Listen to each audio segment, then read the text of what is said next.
Meow. Yeah. Yeah, come up here. This is Luna the cat. Luna the scaredy cat. A very nervous, twitchy, jumpy cat.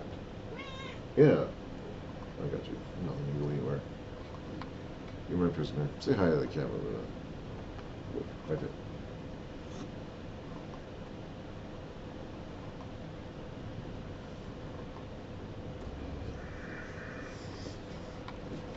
You stop that. Oh, yeah. You did that, cat. Oh, no, you stop that right now.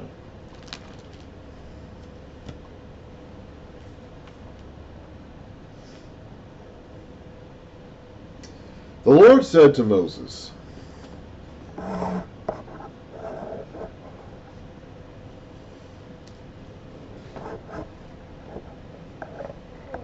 there. The Lord said to Moses, chisel out 2 stone tablets like the first ones, and I will write on them the words that were on the first tablets, which you broke.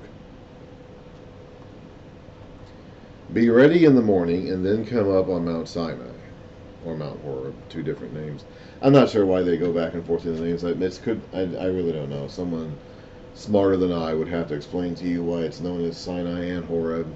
It could be that there's a mountain region there, and that there are a couple different mountains. Present yourself to me there on top of the mountain. No one is to come with you or be seen anywhere on the mountain. Not even the flocks and herds may graze in front of the mountain.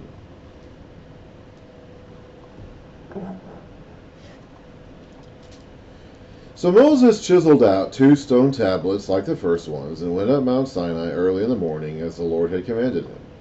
And he carried the two stone tablets in his hands.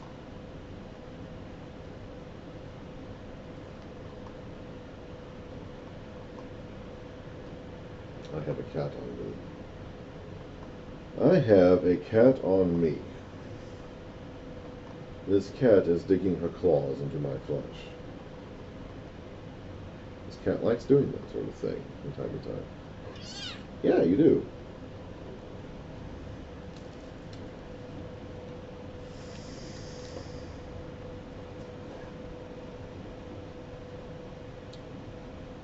Then the Lord came down in the cloud and stood there with him and proclaimed his name, the Lord.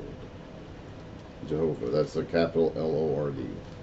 So that's not Y-H-W-H or J-H-V-H name.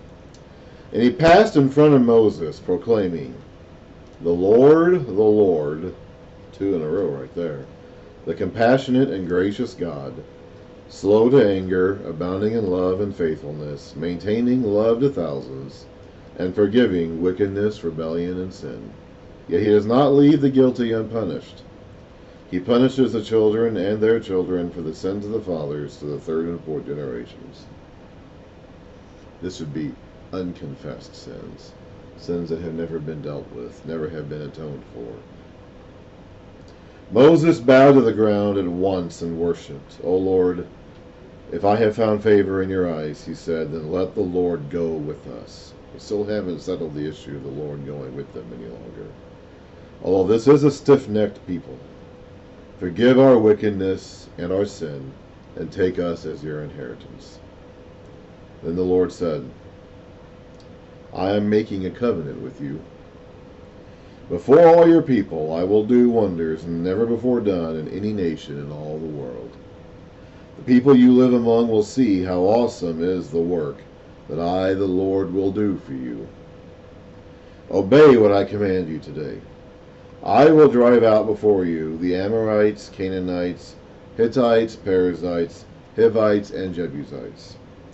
Be careful not to make a treaty with those who live in the land where you are going, or they will be a snare among you. A snare is a trap you catch an animal in that you're hunting. And it's a very serious threat. You don't want to be caught in a snare. A snare leads to death. Stop this, cat. You're being a pest.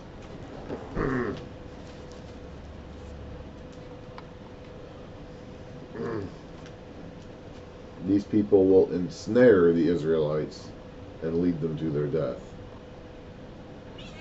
Yeah.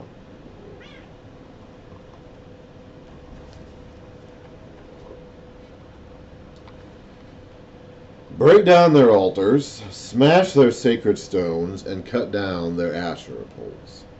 We're going to be seeing a lot of this concept of Asherah poles. It's basically just carved figurines or statues or trees or whatever in the shape of the goddess Asherah, or meant to depict the goddess Asherah. Do not worship any other god, for the Lord, whose name is jealous, is a jealous God. Be careful not to make a treaty with those who live in the land, for when they prostitute themselves to their gods and sacrifice to them, they will invite you, and you will eat their sacrifices. So don't mingle with these people in their detestable ways.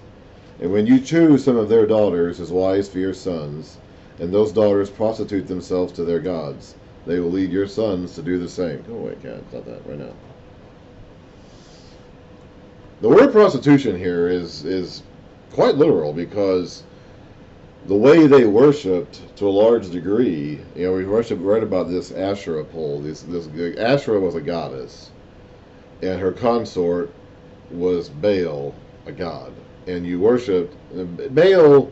There's many variations of Baal, but Baal was basically a storm god, and Asherah was a goddess of fertility. So Baal would storm, would rain on the ground, and make the ground fertile. So when you were praying for fertility, you would go up to these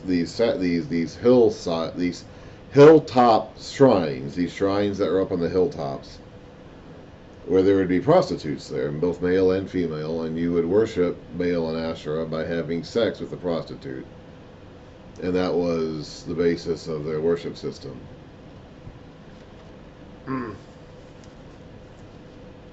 So he's saying, don't do that.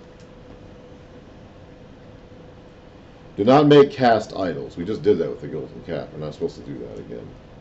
Celebrate the feast of unleavened bread. For 7 days eat bread made without yeast, as I commanded you. Do this at the appointed time in the month of Abib, for in that month you came out of Egypt. The first offspring of every womb belongs to me, including all the firstborn males of your livestock, whether from herd or flock. Redeem the firstborn donkey with a lamb, but if you do not redeem it, break its neck. Redeem all your firstborn sons. We've already heard that law, by the way. No one is to appear before me empty-handed. 6 days you shall labor, but on the 7th day you shall rest. Even during the plowing season and harvest, you must rest. Celebrate the Feast of Weeks with the first fruits.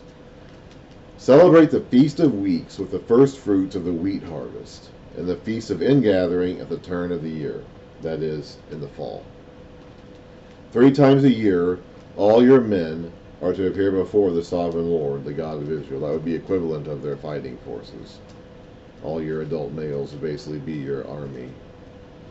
I will drive out nations before you and enlarge your territory, and no one will covet your land when you go up 3 times each year to appear before the Lord your God. So if you're going, now again, your wife could go with you. She wasn't required to go, but she wasn't forbidden from going either. But you were required to go. And if you went, if you followed this requirement, which you're supposed to do, it meant that your land would be unprotected for a while, because all the men of fighting age, all the military men would be gone. So this is an act of trust on their part that they're not going to be attacked during this 2 week, because each of these feasts would be a week long and then it'd take a few days of travel. So this is an act of trust on the part of these men that during those 2 weeks or so, 3 times a year, that they weren't going to be home to defend their territory and their families, that they weren't going to be attacked. Do not offer the blood of a sacrifice to me, along with anything containing yeast, and do not let any of the sacrifice in the Passover feast remain until morning. Bring the best of the first fruits of your soil to the house of the Lord your God. So there is a grain offering right there. That's not an animal sacrifice, that's a soil sacrifice, a harvest sacrifice. So what Cain did back in Genesis 4, whatever was wrong with his sacrifice, it wasn't because he was offering grain instead of animals. He just wasn't bringing the best, probably is what it was. Because that's what they're told to do here. Do not cook a young goat in its mother's milk. We've heard this before. Actually, we've heard all these before. We're repeating several. Most of these are things we've heard before. And I don't have a clue what the whole young goat in its mother's milk is all about. No clue. Then the Lord said to Moses, write down these words. So there's another reference to Moses writing it down. For in accordance with these words, I have made a covenant with you and with Israel. Moses was there with the Lord 40 days and 40 nights, without eating bread or drinking water. Interesting. And he wrote on the tablets the words of the covenant, the 10 Commandments. I don't know if that's another 40 days and 40 nights, or if this is all one period of time. Because we already read about him being up there 40 days and 40 nights before the incident with the calf. That goes back even before we started getting all these instructions on how to build all this stuff. At the end of chapter 24, it says, he stayed in the mountain 40 days and 40 nights. So I don't know if this is the same period, and the calf incident occurred at the end of that 40-day period, or if this is a different one. Maybe the first period was broken up by the calf incident, so now he's up there again, going through the full 40 days, 40 nights. I'm not sure. This whole sequence is written strangely, because I think, like I said, we got another mention there about Moses writing it down. He's already mentioned all these laws before, so we're repeating the same thing now that we've already mentioned a few different times. And I don't know if this is all happening in one continuous sequence, or if we're breaking up the sequence with these little glimpses of other things happening other times. It's really unclear to me.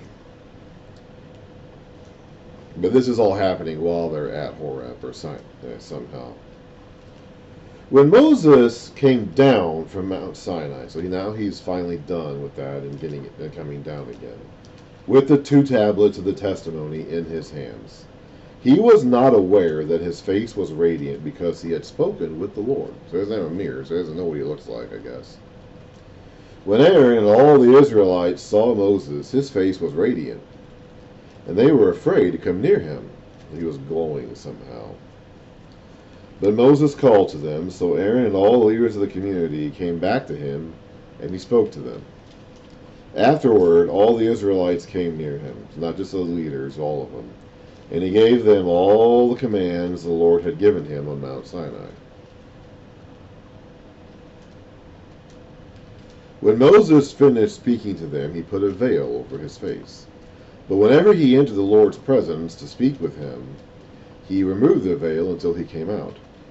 And when he came out and told the Israelites what he had been commanded, they saw that his face was radiant. Then Moses would put the veil back over his face until he went in to speak with the Lord. We'll find out later that the reason why he's wearing this veil is because as time goes on, his face gradually becomes less radiant.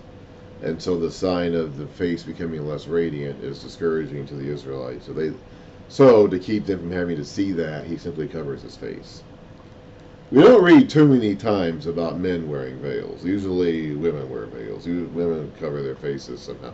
We read about Rebecca putting on her veil before she met Isaac, and other things like that. So in their culture, women wear, they still do out there actually to this day. Even in our culture, brides sometimes wear veils before their wedding. So the idea of covering a face typically is more associated with a womanly thing. In this case, Moses is covering his face. We'll find out later it's because as time goes on, that radiance, that glow, or whatever it is coming off his face fades away. And that's discouraging to the people, and they don't want to see that. At first, they were afraid of it. When he first came down, his face was glowing or whatever. They didn't know what it was, and they were afraid of it. After that, I guess they decided they liked it, and they didn't want to see it fade.